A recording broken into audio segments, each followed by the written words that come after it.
दोस्तों, famous actor हैं ऋतिक रोशन जो अपनी नई सुपरहिट फिल्म वार पर काम कर रहे थे और फिल्म अपने आखिरी मरहले में थी कि एक खबर सोशल मीडिया पर तेज़ी से वायरल होने लग गई, जिसमें बताया जाता है कि ऋतिक रोशन अपनी नई फिल्म वार के सेट पर प्रैक्टिस कर रहे थे, जहां उनकी टाइगर श्रॉफ के साथ तलब कलामी हुई और वो सेट से चले गए और रास्ते में जाते हुए उनका एक कार के साथ एक्सीडेंट हो गया। बताया जाता है कि उनकी हालत सीरियस थी और उनके सर पर बहुत शदीद चोट आई थी।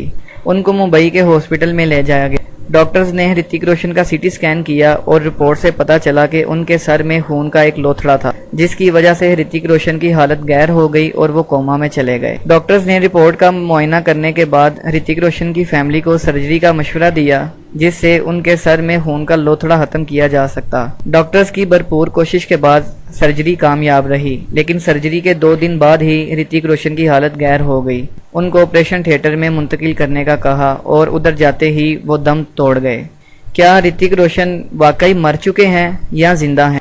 दोस्तों, ये खबर पूरे हिंदुस्तान में सोशल मीडिया पर वायरल हो चुकी है। अगर आपको इस खबर के बारे में कुछ मालूमात मिलती है कि ये खबर सच है या झूठ है, तो हमें कमेंट करके ज़रूर बताएं ताकि हम सच्ची खबर लोगों तक पहुंचा सकें। शुक्रिया।